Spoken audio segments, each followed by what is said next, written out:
Hello everyone, welcome back to Web Migration. This video is going to be very much important for all of you guys who are planning to move to Canada and especially वो students जो कि जिनका जनवरी intake है उनके लिए तो बहुत important video है, तो watch until the and so you don't miss any of the important update. देखो जैसे कि 2023 जो है ख़त्म होने वाला है, ठीक है, और नया साल भी आने वाला है, लाइक जनवरी 2024 इनटेक आने वाला है। जो भी स्टूडेंट्स जिनका जनवरी 2024 इनटेक है, they should be ready to fly to move और या फिर move to Canada. I think you must be very much excited to move to Canada, right? But let's discuss something real जो आप practically while moving to Canada face करोगे। तो पहले हम उस चीज़ को डिस्कस करते हैं। अगर आपने अपनी फाइल लगा दी है, लाइक वीज़ा आपका अंडर प्रोसेस है या फिर प्लान कर रहे हो लगाने का, ओके, या फिर आपका PPR आ चुका है एंड यू आर प्लानिंग कि आप अपनी टिकट्स कब बुक करने वाले हैं, कैसे क्या करना है, ठीक है। या फिर ये भी सिचुएशन हो सकती है कि कॉलेज की तरफ से आपको कोई मेल आई है, उसके अंदर उसमें लिखा है कि आपको रेफ़र करना है या फिर विड्रॉल करनी है अपनी फ़ाइल।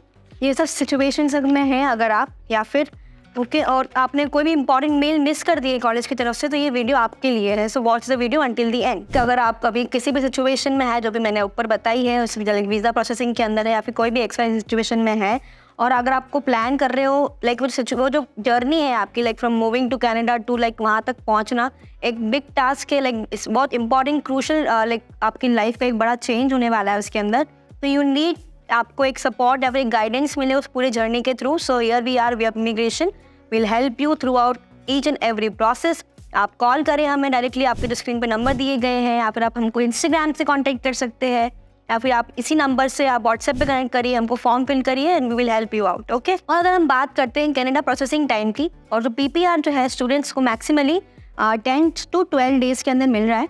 अगर हम थोड़ा लाइक एक्स्ट्रा बताएं तो 15 डेज़, या फिर वर्स्ट के सिनेरियो के अंदर आपको लाइक 18 डेज़ लग रहे हैं PPR आने के अंदर। सो एक बेसिक क्राइटेरिया है PPR आने का, ओके। अगर तो बात करें कि जैसे PPR आता है तो मैक्सिमम जो स्टूडेंट्स हैं यहाँ पे एक मेजर मिस्टेक कर देते हैं कि अब वो अपनी ना टिकट करवा देते हैं फ़्लाइट्स की, ओके। जैसे PPR आया, बिकॉज उनके लिए एक्साइटेड होते हैं कि लाइक हाँ we have to move to Canada, तो जस्ट PPR आया and they will book their flight tickets. But आपको पता होना चाहिए कि PPR जो है आपका कनाडा तक पहुंचने तक का फर्स्ट स्टेप है। तो उसके आगे जो भी आपको डिसीजंस लेने हैं आपको बहुत सोच समझ के लेने होते हैं, ठीक है। और अगर हम बात करें अभी इसी जल्दबाजी की वजह से क्या होता है, बहुत सारा पैसों का नुकसान होता है। बिकॉज अगर आपका वीज़ा स्टैंपिंग टाइम से नहीं हुआ है या फिर आपकी टिकट वीज़ा स्टैंपिंग से पहले ही आ गई है, तो उस पीरियड ऑफ टाइम में आपका बहुत पैसा बर्बाद होता है, ठीक है। जस्ट टू अवॉइड दैट आप बहुत जल्दी ना करें अपनी टिकट्स करवाने के लिए, आप वेट करिए, उसके बाद आप करवा सकते हैं, ठीक है। तो अगर हम बात करते हैं आपके पासपोर्ट स्टैंपिंग की, ठीक है, तो ये करंट सिनेरियो जो इसका भी चल रहा है वो ऑलमोस्ट 15 to 20 डेज़ अभी इसमें लग रहा है, ठीक है। अगर आप उसको और इंक्रीज़ करते हो तो मैक्सिमली आपको 30 to 32 days will it take, okay.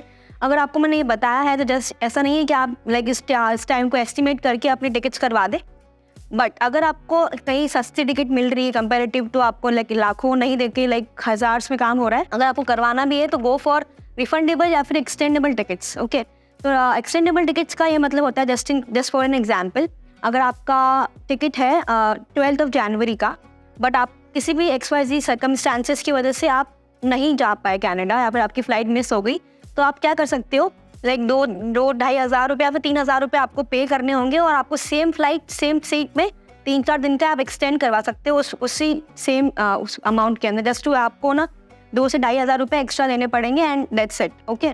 अगर हम रिफंडेबल की बात करें तो आप अगर जैसे आपने 1 लाख का टिकट करवाया भी है और आप नहीं जा पा रहे हो या फिर आपको पूरा अमाउंट रिफंड चाहिए तो वो हो जाएगा, बट उसमें लाइक 6 months भी लग सकते हैं रिफंड अमाउंट आने में, पर वो आ जाएगा, उसका कोई टेंशन की बात नहीं है। तो एक तो सिचुएशन आपकी फ़्लाइट टिकट से या फिर वीज़ा स्टैंपिंग की हुई कि आपको क्लैश कर रही है, तो आपका एक यहाँ पे पैसा नुकसान हो सकता है।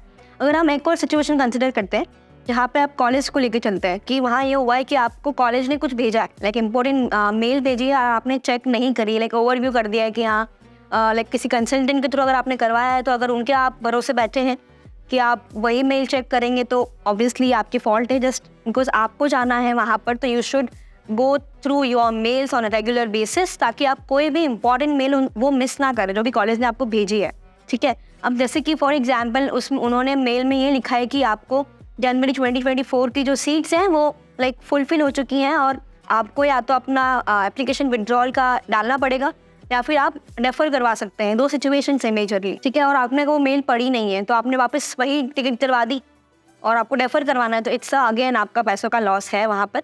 और इस 2 सिचुएशन आपको मैंने बताई है कि एक आपको विड्रॉल करवाना होगा या फिर आप रिफंड लाइक अपना डेफर करवा सकते हो। तो डेफर करना इट्स ईजी एंड सॉर्टेड, ताकि इसमें कोई डबल मेहनत नहीं है आपके, है ना।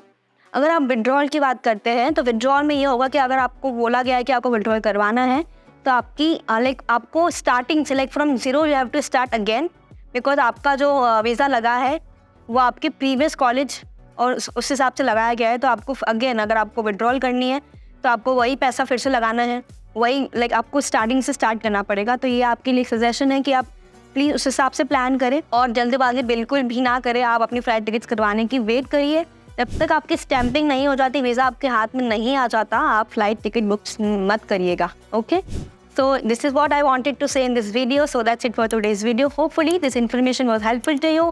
So thank you for watching.